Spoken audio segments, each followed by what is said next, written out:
Good evening, boys and girls, and welcome to another Reading with Me Goodnight Stories. This evening we shall be reading The Princess and the Wizard by Julia Donaldson and illustrated by Lydia Monks. Remember to like, share and subscribe to our channel. Let's begin our adventures. The Princess and the Wizard by Julia Donaldson and illustrated by Lydia Monks.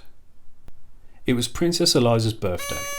She was just blowing out the 7 candles on her cake when a wicked wizard flew down a chimney and into the room.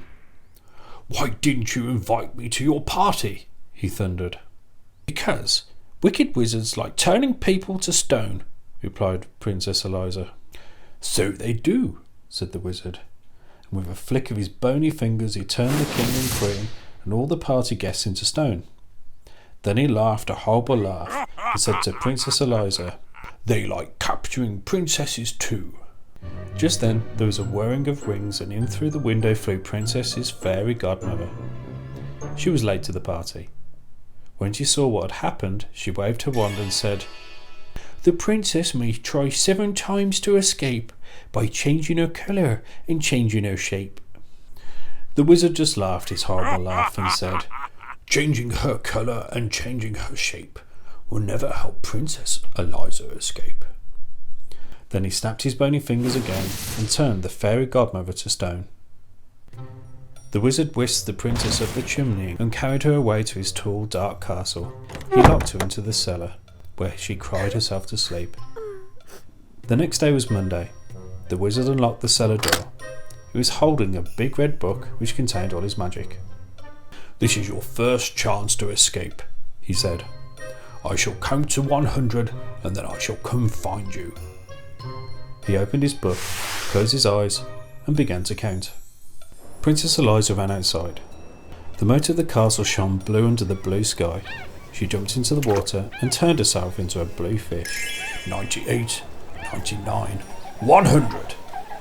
The wizard opened his eyes, looked into his magic book and read, "To find where Eliza is hiding from you, look in the moat for the fish that is blue." He fished Eliza out of the moat and took her into the kitchen, which was full of blue plates and pots and pans. They were all covered in dried up food. "So, you like blue, do you?"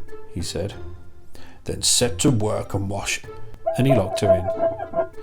On Tuesday morning the wizard unlocked the kitchen door. He looked at the clean plates and pots and pans and he grunted. "Chance number 2, he said. Then he opened his book, closed his eyes and began to count. Princess Eliza ran to the farmyard. She turned herself into a yellow chick and hid in some straw.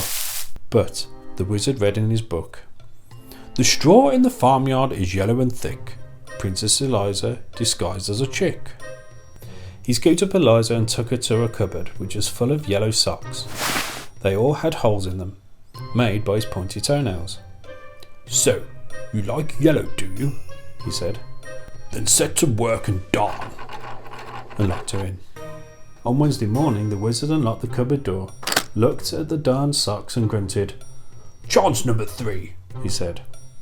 And he opened his book, closed his eyes and began to count. Princess Eliza ran to the meadow. She turned herself into a green grasshopper and hid among the grass blades.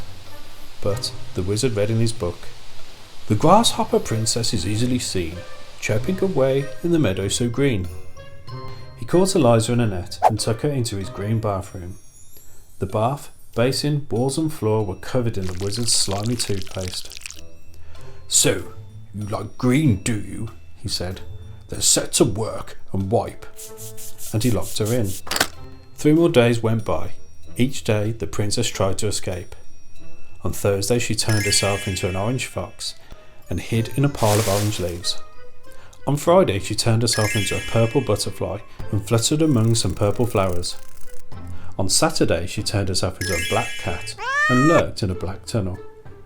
But each time the wizard found her and gave her yet more work to do. On Sunday morning the wizard came onto the roof where Eliza had been scrubbing the sooty chimney pots. Instead of grunting, he laughed his horrible laugh. "This is your last chance," he said. "If I catch you this time, you must stay and work for me for the rest of your life." Then he opened his book, closed his eyes and began to count. Princess Eliza turned herself into a white gull and flew up into a cloud. But as she hovered above the roof where the wizard was still counting, she saw words forming on the page of his open book. "So that's how he finds me," she cried. "I shall never escape." Then she had an idea. She turned herself into a page of the wizard's book. A perfectly blank white page with no writing on it. 98, 99, 100. The wizard finished counting and began to read his book. The princess turned into a bird in the sky. She hid in the cloud and she had one more try. That was the end of the page. The wizard turned over to read more, but there was no more. The next page in his book was blank and white. He flew into a rage. "You stupid book!" he shouted, and he hurled it into the moat. The book landed with a splash and sank to the bottom. All the wizard's magic was gone. At that moment in the palace, the king and queen and all the party guests came back to life. "Where is Princess Eliza?" they asked each other. Nobody knew except the fairy godmother, and she only smiled and said nothing. Princess Eliza had turned herself from a white page into a blue fish and was swimming to the edge of the moat. She turned herself into a yellow chick and ran across the corn in the farmyard. She turned herself into a green grasshopper and hopped over the grass. She turned herself into an orange fox and raced through the orange leaves. She turned herself into a purple butterfly and fluttered over the purple flowers. She turned herself into a black cat and streaked through the black tunnel. And she turned herself into a white bird and flew all the way back to the palace and through the window. She perched on a chair at the table and changed herself back into a princess. The king and queen and all the party guests hugged her. Then Princess Eliza cut a birthday cake and everyone had a slice. Well, boys and girls, what a fantastic adventure we had with Princess Eliza. And in the end, no matter how hard that wicked wizard tried, he was no match for Princess Eliza. Thank you for listening to me Good Night Stories. Remember to like, share and subscribe to my channel. Good night, sleep tight.